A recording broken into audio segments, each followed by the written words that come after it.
Good morning mga katwis. Ito, pakita ko sa inyo ang isang finished product na masarap. Yan, magbukas tayo ng egg, mga 3 egg. Kunin lang natin yung yolk at saka yung paghiwalay natin ang yolk at ang puti. Kunin muna natin ay ang puti. Yan, ganyan, naku, may walay na. Ganyan ang gagawin natin.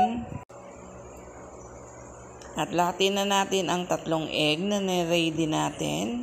Iba sana ang gagawin ko, kaya lang tinatamad yata ako. Kaya iba yung pakikita ko sa inyo. Pero merienda pa rin. Lagyan natin ng konting malunggay. Yan. Para healthy. Yan, di ba masarap? At pagkatapos, lagyan na natin sa kawali. Yan yung white egg. Nilagyan natin ng pampalasa at konting malunggay. Di ba? Puro gulay. Di ba? Yan ang ating pagkain, 'di ba? This morning. Ngayon, ilalagay natin ang ating bean sprout na ako rin ang gumawa niyan. Bean sprout na 'yan, kaya mahahaba. Lagyan natin ng gulay, lagyan natin ng konting pampalasa, syempre. Ayan. Tapos i-roll lang natin 'yan. Konting pampalasa diyan, 'di ba? I-roll lang natin 'yan at para maging masarap na. O di ba? Pwede nating pagkain, pwedeng pagandahin ang ating pagkain. O di ba? Ayan, o di ba? I-roll lang natin 'yan kasama ang gulay. Kailangan ng tulong ng isa pang kutsara dahil alam niyo naman ang aking kamay.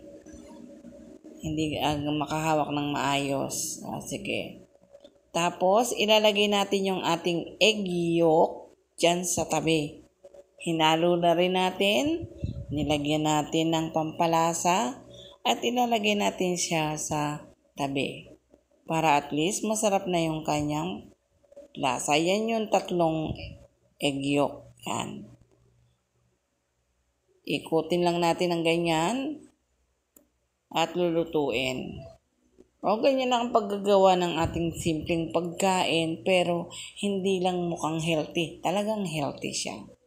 Yan. Ganyan natin. Hihintayin natin hanggang sa maluto. Panoorin yung mabuti para at least kahit papaano minsan makagawa din kayo ng ganyan. Ma-surprise yung inyong makasama. O diba? Tapos ikutin lang natin ng ganyan. O diba? Nang maikot ng ganyan, ayan, lulutuin lang natin ng maayos ang ating egg kasi hindi pa siya gaanong luto. Tapos, transfer lang natin yun sa isang lalagyan at lalagyan lang natin ng mayonnaise ang ibabaw. O di kaya, depende sa inyo, pwedeng oyster sauce. Sa akin kasi mayonnaise.